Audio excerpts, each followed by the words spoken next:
Hello friends, welcome back to Akida. In the previous lecture, we have discussed about the problems based on the permeability. Let us continue with that.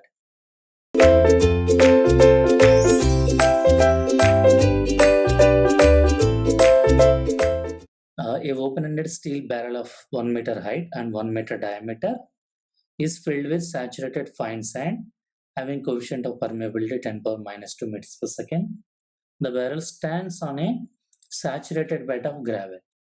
The time required for the water in the barrel to drop by 0.75 meter. Or did you understand the question? Or let us concentrate it on once again. In open-ended, there is a steel barrel. Imagine that there is a open-ended steel barrel, right? It is having height 1 meter and diameter 1 meter. Okay, it is filled with this saturated fine sand. Okay, this is of saturated fine sand. It is having a permeability of how much? 10 to the power of minus 2 meters per second. The barrel stands on a saturated bed gravel. So imagine that there is a borders gravels. Okay, and at the time required for the water level in the barrel to drop by 0.75 meter. Then how do we find out the time? Once again, what is the time required for the barrel to drop by 0.75 meter? So how can I find out? That is based on the permeability. What is the permeability is given? Permeability is given as 10 to the power of minus 2 meters per second. Right? Then here to find out this, first we need to find the discharge velocity. How can I find the discharge velocity? That is K into I. K value we already know. What about I value? Hydraulic gradient. That means total head loss divided by how much it will be? Length of the soil specimen. So here dropped by 0.75 meter, right? That means where the water level is decreased to 0.25 meter. And then how can you find out? Then it is understood that the hydraulic gradient that will be equal to difference in the water level. So what is the difference in the water level? Yeah. How can you find out the hydraulic gradient? I value. It is nothing but head loss divided by a total length of the soil specimen.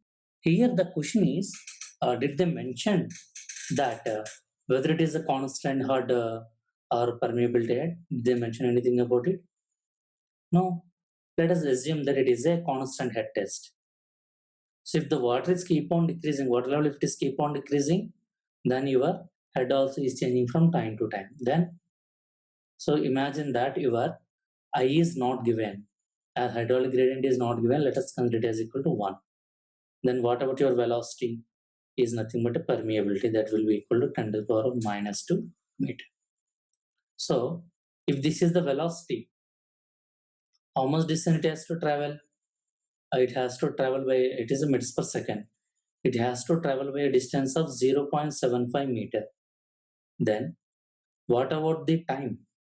Time is nothing but a distance divided by velocity. What is the distance? 0.75 meter divided by 10 to the power of minus 2 meters per second. So if you solve this, how much time you will get? You will get a time of required equal to 75 seconds. So in the given question, nothing is clearly mentioned about the hydraulic gradient. As nothing is mentioned, let us consider it as equal to 1. Or we can consider this as insufficient data. Okay. Now move on to the next. Understand the given question again. Two soil specimens with identical geometric dimensions were subjected to falling head permeability test in the laboratory under identical conditions. Okay, by this you can understand that there are two different soil specimens and we are using by falling head permeability test. The fall of water head was measured after an identical time interval. That means for both the soil specimens, they are conducting for identical time interval. The ratio of initial to final water heads for the test involving the first specimen was 1.25. The coefficient of the second specimen is 5 times the first. The ratio of initial to final water heads in the test involving the second specimen is. So what they're asking, imagine, so we can understand that it is a falling head test. If it is a falling head test, then our K that will be equal to A into capital divided by A into T into ln of H1 divided by H2. And what they are doing, two soil specimens with identical geometrical conditions. That means your capital A constant, and they are saying that so the fall of water head was measured after an identical time interval. What is an identical time for both? Your T is also constant, as nothing is mentioned, as we are conducting on the same equipment. The small a is also constant and capital L is also constant.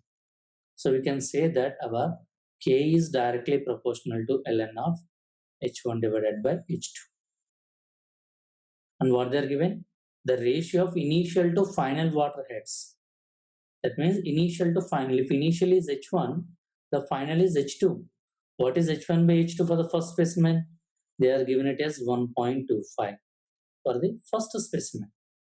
The coefficient of permeability of the second specimen, that means K2 is how many times? 5 times of K1. What they are asking? They are asking about the ratio of H1 by H2 for the second one. So from this we can say K1 divided by K2, that will be equal to ln of H1 divided by H2 for the specimen 1 divided by ln of H1 divided by H2 for the second specimen. And what they're given, K2 is 5 times the K1. So K1, let us say K1. Let us say K. What about K2? It is 5 times K. That will be equal to ln of. For the first specimen, what is the ratio of H1 by H2? 1.25 divided by ln of H1 by H2. That's it. If you do the calculation, then we will get the second specimen H1 divided by H2. Now solve it and tell me how much you will get it. If you solve this, then we are getting the answer as 3.05.